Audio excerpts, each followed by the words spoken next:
Hello students, मैं ऋतु कुमार वर्मा फिर से आपका स्वागत करता हूँ SDMBA के यूट्यूब चैनल पर। ठीक है, आपको पता है कि हम लोग जो चैप्टर पढ़ रहे थे, अध्याय का जो 3 था, रेशो सेमेस्टर के बारे में हम लोग पढ़ रहे थे। इसमें हम लोग क्या देखा था कि जैसे जो ऊन होते हैं, ठीक है, ऊन कैसे प्राप्त होते हैं, ठीक है, और हमने ये देखा था कि जो ऊन होते हैं मतलब वे कई तरह के जंतु से प्राप्त होते हैं, थोड़ी नहीं कि सिर्फ भेड़ से होता है। ठीक है, हमने देखा था कि बकरी से भी क्या होता है, ऊन प्राप्त होता है। ठीक है, एक पश्मीना नाम की बकरी है जिसका जो ऊन होता है बहुत ही इंपॉर्टेंट होता है, जिससे आपको पता है पश्मीना शाल बनाया जाता है। ठीक है, और जो बहुत ही फेमस शाल है। ठीक है, हमने ये भी देखा था कि जो याक होता है, ठीक है, याक से भी क्या होते हैं कि याक के जो बाल होते हैं उससे भी क्या होते हैं, ऊन बनाए जाते हैं। तो बहुत सारी चीजें हमने क्या क्या डिस्कस किया था। ठीक है, आज हम लोग देखेंगे। अच्छा, आपको अभी थोड़ा सा समझ में आया होगा कि अभी ऐसे मत सोचिएगा कि जो ऊन होते हैं सिर्फ बाल काटने से आपको ऊन मिल जाते हैं। ठीक है, सिर्फ बाल से ही ऊन बन जाते हैं। वो बाल काटने के बाद भी बहुत सारे आपको काम करने पड़ते हैं, तब जाकर के क्या होता है, आपको ऊन प्राप्त हो पाता है अच्छे क्वालिटी का, और तब जाकर उसको आप मार्केट में क्या कर सकते हैं, ला सकते हैं। ठीक है, तो आज हम लोग देखेंगे कि क्या बाल काटने के बाद उसके त्वचा से, जो जंतु की त्वचा से बाल निकालने के बाद हम कैसे ऊन प्राप्त करते हैं।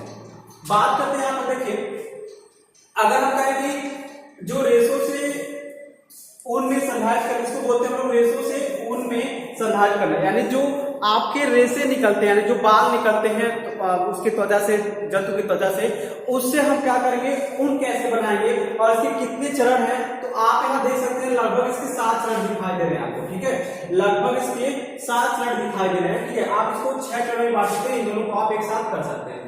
ठीक है, तो इस 7 चरण में हम क्या कर सकते हैं, ऊन को प्राप्त करते हैं। ठीक है, तो आपको पता है कि हम क्या करते हैं, सबसे पहले जो जंतु होता है उसका क्या करते हैं, बाल काटते हैं। उसके बाल को हम काटते हैं, और बाल काटते कैसे हैं, आपको पता है कि बाल काटने का समय क्या होता है, गर्मी का महीना होता है। ठीक है, क्योंकि सर्दियों में क्या होता है, उनका बाल ही क्या होता है, उनका इस तरह से क्या है कि रक्षक होता है। ठीक है, क्योंकि आपको बताया था हमने कि बाल में क्या होते हैं, वायु भर जाते हैं, और इस वायु से होता है क्या है कि उनके शरीर का उष्मा ना ही बाहर आ पाता है और ना ही बाहर का उष्मा उनके शरीर में जा पाता है, जिससे उनके शरीर का ताप क्या होता है, बना रहता है, और जिससे वे आसानी से अपना जीवन यापन कर सकते हैं। ठीक है, अब बात करते हैं तो सबसे पहले क्या करते हैं बताइए, सबसे पहले क्या करते हैं, उसके बालों को क्या करते हैं, काटते हैं। ठीक है, यानी त्वचा से उनके बालों को क्या करते हैं, काटते हैं। हमने पहले बताया कि त्वचा से उनके बाल काटने में कोई तकलीफ नहीं होता है। जिस तरह से आप अपने बाल कटवाते हैं नाई की दुकान पे जाके, तो आपको कोई तकलीफ नहीं होता है, उसी तरह उनको भी कोई तकलीफ नहीं होता है। इसका रीजन सिर्फ इतना है कि जो बाल के पास वाले जो क्या होती है, कोशिकाएं होती हैं, वे क्या हो जाती हैं, मर जाती हैं, यानी कोशिकाओं में जान नहीं रह जाता है, जिससे वे उनको कोई महसूस नहीं होता है, कुछ फील नहीं होता, ना ही दर्द का, ना ही किसी चीज का कुछ अनुभव नहीं होता है, जिससे हम उसको आसानी से क्या करते हैं, काट लेते हैं।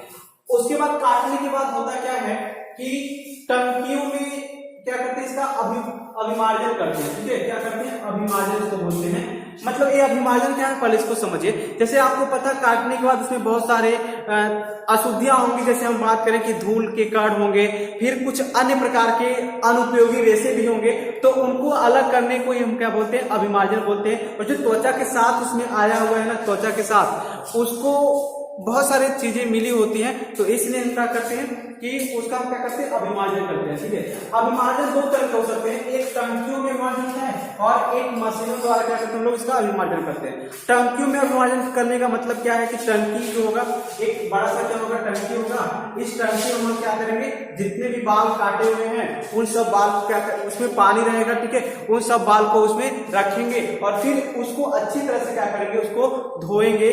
ठीक है, जिससे जो अशुद्धियां होती हैं उसमें क्या होते हैं, बैठ जाती हैं, और जो आपका बाल होता है वो क्या होता है, ऊपर आ जाता है, और आप बाल को आसानी से निकाल करके क्या करते हैं, सुखा लेते हैं। एक और तरीका होता है इसका अभिमार्जन करने का, एक होता है मशीनों द्वारा। आप देखे होंगे कि मशीनों द्वारा जो उसको क्या किया था ना, मशीनों के अंदर उसको डाल दिया जाता है। ठीक है, तो जिस तरह से, अगर आप बताइए, जिस तरह से हम क्या करते हैं कि जो गेहूं वगैरह होते हैं ना, गेहूं, तो गेहूं को हम क्या करते हैं, मशीनों द्वारा क्या करते हैं, उसको मशीनों में डाल देते हैं, और मशीनों में डाल करके क्या करते हैं, उसके जो अनाज होते हैं उसको अलग कर देते हैं, और जो अशुद्धियां होती हैं उसको क्या करते हैं, अलग कर देते हैं। तो ये सारी चीजें हम लोग कर देते हैं। ठीक है, इसको हम आप कर सकते हैं, थ्रेसिंग करना नहीं कर सकते। थ्रेसिंग करना मतलब उसको सफाई करना। ठीक है, उसमें से अनाज से अशुद्धियां अगर निकालते हैं ना, तो उसको आप कर सकते हैं थ्रेसिंग करना। ठीक है, ऐसे भी कर सकते हैं। तो यानी इसको आप स्पेशली क्या बोलेंगे कि अभिमार्जन करना भी बोल सकते हैं, ठीक है।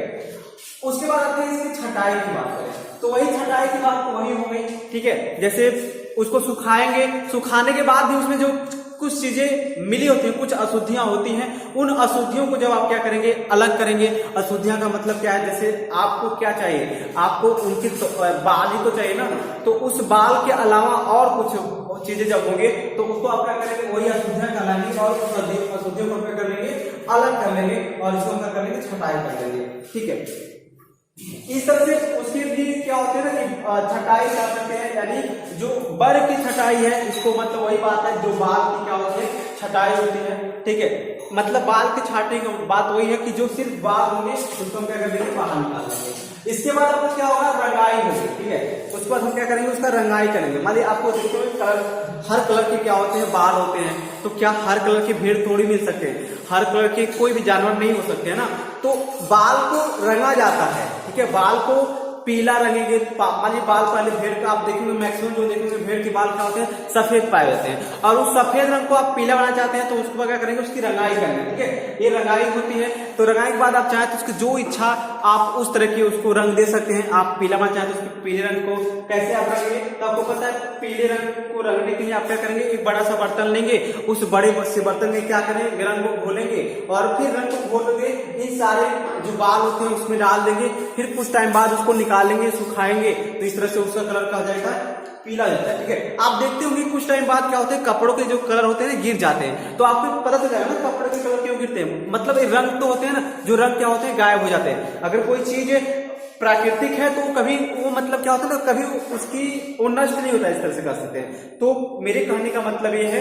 कि उनकी जो रंग होते हैं धीरे धीरे क्या होते हैं, गायब हो जाते हैं, उसका क्या क्या होता है, रंगाई किया गया होता है। अब बात करते हैं रेलिंग की, ठीक है। तो रेलिंग का मतलब क्या समझिएगा, उनको क्या करते हैं, रेलिंग का मतलब क्या है, आप उसको व्यवस्थित करते हैं, जितने भी ऊन होते हैं ना उसको क्या करते हैं, ऐसे कहें कि लपेटते हैं या व्यवस्थित करते हैं, फिर उसके बाद क्या होता है, उसको मार्केट में आप क्या करते हैं, भेजते हैं। तो इतनी सारी चीजें होती हैं किसी भी ऊन प्राप्त करने के लिए, किसी भी जंतु से। तो देखिए हमने क्या देखा, सबसे पहले क्या होता है, बालों की क्या करते हैं हम लोग, कटाई करते हैं, ठीक है। बालों की कटाई करने के बाद क्या होता है, उसका अभिमार्जन हो सकता है, ठीक है। अभिमार्जन दो तरह के कर सकते हैं, एक तो टंकियों में कर सकते हैं या तो मशीनों द्वारा कर सकते हैं। टंकियों में अभिमार्जन कैसे होता है हमने बताया, टंकियों में अभिमार्जन क्या होता है कि इसमें बड़े से बर्तन में क्या करेंगे, बाल को रखेंगे, फिर बाल को क्या करेंगे, बाहर निकालेंगे। उसके बाद मतलब बाहर निकलेंगे तो क्या है, उसके अशुद्धियां जो होंगी ना, अशुद्धियां वो क्या हो जाएंगी, गायब हो जाएंगी, यानी मतलब गायब नहीं होगी, उसमें पानी के अंदर चले जाएंगे, बैठ जाएंगे, ठीक है। इतनी सी बात समझिए। फिर छटाई होता है, फिर बर की छटाई करते हैं और फिर रंगाई, जो रंगाई होगा फिर फाइनल में क्या होगा, उसकी रेलिंग होगी, फिर आपको चीजें मार्केट में उपलब्ध हो जाएंगी और आप उसको अच्छी तरह से खरीद सकते हैं, ठीक है। तो ये है पूरी तरीका है, पूरा है जिससे हम क्या कर सकते हैं कि किसी भी पादप से हम क्या करते हैं, उनकी क्या कर सकते हैं, प्राप्त कर सकते हैं, ठीक है। अब हम बात करते हैं, ठीक है, हमने कहा था कि जो मतलब क्या होते हैं, तार होते हैं, मतलब जो ऊन के हैं या जो पात मतलब रेशे के हैं, वो दो तरह के हो सकते हैं। एक जंतु रेशे की बात करते हैं और एक पादप के रेशे की बात करते हैं। तो जंतु रेशे में फाइनली ऐसे ही होते हैं, जितने भी जंतु होते हैं, हमने पिछले वीडियो में बताया था आपको कि जो रेशे होते हैं मतलब याक, जिसको आप सूरा गाय कहते हैं, ठीक है। आप बकरी से भी, भेड़ से भी और अमेरिका में भी कुछ जीव पाए जाते हैं जिनसे हम क्या कर सकते हैं, पिछले वीडियो में हमने बताया था, आप उसको देख लीजिए, अच्छी तरह से आपको समझ में आ जाएगा, ठीक है। अब हम बात करते हैं जो रेशम है, जिसको आप सिल्क भी कहते हैं, ठीक है। आपने बहुत सारे रेशम के कपड़े देखे होंगे, ठीक है। तो इस रेशम को हम कैसे प्राप्त करते हैं, इसके बारे में हम समझते हैं। अगर रेशम प्राप्त करना है, आपको क्या प्राप्त करना है, रेशम प्राप्त करना है, तो आपको पता है रेशम प्राप्त करने की जो तरीका होता है, रेशम प्राप्त करने की जो क्या कहें कि आप एक तरह से जो शैली होती है, ठीक है, उसको हम बोलते हैं सेरीकल्चर बोलते हैं। क्या बोलते हैं, सेरीकल्चर। यानी रेशम जो होते हैं प्राप्त किया जाता है शहतूत, एक कीट, ऐसे कहें कि कीट से प्राप्त किया जाता है। किससे प्राप्त कहते हैं, कीट से प्राप्त किया जाता है रेशम को, ठीक है। तो रेशम कैसे प्राप्त करते हैं, अच्छा इसको हम क्या कहते हैं, रेशम के कीड़े को पालने को हम क्या कहते हैं, सेरीकल्चर बोलते हैं। रेशम की कीड़ों को क्या करते हैं, पालने को हम क्या बोलते हैं, सेरीकल्चर बोलते हैं, ठीक है। सेरीकल्चर में होता क्या है कि आपको शहतूत का जो पेड़ होता है ना, शहतूत का जो पेड़ होता है, शहतूत के पेड़ पर ही रेशम के कीट पाले जाते हैं। क्या पाले जाते हैं? कीट पाले जाते हैं। और एक कीट जो होते हैं उसकी पत्तियों पर होते हैं। किस पे होते हैं? पत्तियों पे होते हैं। अब पत्तियों पे कीट क्या करते हैं? पत्तियों पे कीट सबसे पहले क्या देते हैं? एक अंडा देते हैं। ठीक है, क्या होता है? अंडा देते हैं। अच्छा, इस कीट को हम क्या, देखिए जो कीट होते हैं ना रेशम के कीट, वे क्या करते हैं? पत्तियों पे क्या देते हैं? अंडे देते हैं। और ये अंडा क्या बनता है? लार्वा बनता है। लार्वा बन जाता है। लार्वा जिसे आप कह सकते हैं कैटरपिलर, इल्ली या रेशम कीट भी कह सकते हैं। बात समझिए, ठीक है। कैटरपिलर, इल्ली या रेशम कीट भी कह सकते हैं। एक क्या होते हैं? तो आप फाइनल समझ गए कि सबसे पहले अगर रेशम आपको प्राप्त करना है तो रेशम के कीट को क्या करना पड़ेगा? पालना पड़ेगा। ये पालना कहाँ होता है? शहतूत के पेड़ पे। ठीक है, किस पे? शहतूत के पेड़ पे। ठीक है, इस पे हम क्या करते हैं? रेशम के कीट को पालते हैं। ये जो रेशम के कीट होते हैं, ठीक है, वो क्या उसके पत्तियों पर बैठते हैं, पत्तियों पे रहते हैं। अच्छा, इसकी ये जो अपने शरीर की वृद्धि करते हैं ना, इनकी शरीर क्या होते हैं? कुछ इस तरह से होते हैं। जो आपने देखा ना आठ, इस आठ कुछ इस तरह से क्या होते हैं? इनकी शरीर होती है आठ आकार का। हम नहीं कह रहे किस तरह से होते हैं, मतलब ऐसे भी इसी आकार के क्या होते हैं? इसके कीट होते हैं। ठीक है, होता क्या है कि रेशम प्राप्त करने की जो विधियां हैं, तो सबसे पहले क्या होता है? अंडे देते हैं। ये अंडा जो बनता है क्या होता है? लार्वा बनता है, जिसको आप कैटरपिलर या इल्ली कह सकते हैं। रेशम और या रेशम के कीट भी कह सकते हैं। ठीक है, ये फाइनली क्या होता है ना कि प्यूपा बनता है। ठीक है, इसको अभी बताएं कैसे बनेगा। तो इसको प्यूपा बनता है और इसे कोशिक भी आप कर सकते हैं। तो होता क्या है कि रेशम के जो कीट होते हैं ना, ठीक है, लार्वा देते हैं, उसके बाद क्या करते हैं? उसके चारों तरफ एक जाल बुनते हैं। क्या बोलते हैं? जाल बुनते हैं। ठीक है, ये जाल बुनते हैं और जिसे आप क्या कर सकते हैं? इल्ली कर सकते हैं। और इल्ली जो होते हैं ना, ये क्या होते हैं? पतले तार के रूप में होते हैं। ठीक है, ये किसके होते हैं? प्रोटीन के बने होते हैं। ठीक है, ये प्रोटीन के जाल जो बोलते हैं ना, अपने चारों तरफ, जैसे जो रेशम का कीट होता है ना, वो अपने चारों तरफ क्या बनता है? एक जाल बुनता है। और उस जाल, देखिए, ये बहुत किससे बुनता है? ये प्रोटीन से बुनता है। यानी जो पतले तार के रूप में ना प्रोटीन पदार्थ का क्या बनता है? एक जाल, मतलब क्या बनता है? जाल बुनता है। ठीक है, और उस जाल में पूरी तरह से क्या करता है? वो अपने आप को लपेट लेता है। बात समझिए, उस जाल को पूरी तरफ से, मतलब पूरी तरह से अपने आप को क्या करता है? उस जाल में लपेट लेता है। ठीक है, ये जो क्या आप है कि आप इसको क्या करते हैं? मतलब वो कैटरपिलर जो होता है, ठीक है, कैटरपिलर मींस जो कैटरपिलर का जो लार्वा होता है, जो इसे आप इल्ली भी कर सकते हैं, रेशम कीट कर सकते हैं, ये पूरी तरह से क्या करता है? अपने आप को ढक लेता है। किससे? पतले पतले तार से। और ये पतले तार किसके होते हैं? प्रोटीन के होते हैं। किसके होते हैं? प्रोटीन के। अगर हम बात करें प्रोटीन, देखिए जो पतले तार इतने मजबूत होते हैं, जैसे आपके एक स्टील की बात करें ना, स्टील एक धातु है, तो स्टील जितना एक क्या होते हैं? पतले तार मजबूत होते हैं। ठीक है, अब हम बात करते हैं, और जो इस ढका हुआ जो आवरण होता है ना, अपने आप को पूरा ढक लिया, तो उस तरह से जो आवरण बना है ना, उसे हम क्या बोलते हैं? कोकून बोलते हैं। क्या बोलते हैं? कोकून बोलते हैं। ठीक है, कोकून बोलते हैं। और इस कोकून को सुखा करके ही ना, ये जो कोकून है, इसको सुखा करके हम क्या करते हैं? रेशम के धागे बनाते हैं। ठीक है, इस कोकून को सुखा करके जो उसने पतले पतले जाल बुना हुआ है ना, उसी को क्या उसको पहले वो चिपचिपा होगा। अरे भाई, प्रोटीन है तो मतलब चिपचिपा होगा थोड़ा। ठीक है, फिर उसको सुखा करके हम क्या करेंगे? उसको सुखा करके हम क्या करते हैं? एक लंबी, मतलब ऐसे कहें कि रेशम के रेशे प्राप्त कर लेते हैं। तो फाइनली आपको समझ में आ गया होगा। सबसे पहले हम क्या करें? अगर रेशम आपको प्राप्त करना है, देखिए रेशम को हम सिल्क भी कहते हैं, और ये बहुत ही अच्छी क्वालिटी के क्या होते हैं? धागे होते हैं। ठीक है, ये इसको आप प्राकृतिक रेशे भी कहते हैं। देखिए रेशे तो दो तरह के होते हैं, एक प्राकृतिक रेशे होते हैं, एक कृत्रिम रेशे होते हैं। प्राकृतिक रेशे की बात करें तो जो हम अभी पढ़ रहे हैं, ठीक है, जो जंतु द्वारा प्राप्त किए गए रेशे होंगे।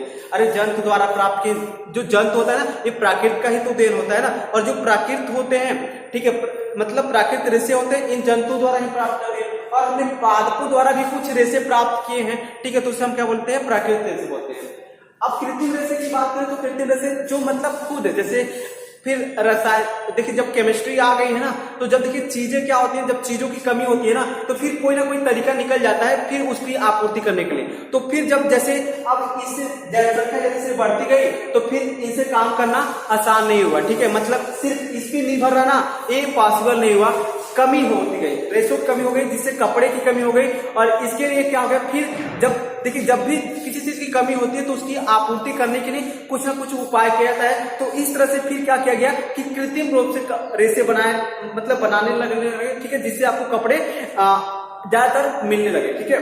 क्योंकि कोई भी चीज सिर्फ प्राकृतिक चीज से ही ये पॉसिबल नहीं होगा कि हम किसी चीज का आपूर्ति कर ले। तो उसके लिए जो मानव द्वारा कुछ निर्मित होता है ना, उसी को हम क्या बोलते हैं, कृत्रिम रेशे बोलते हैं।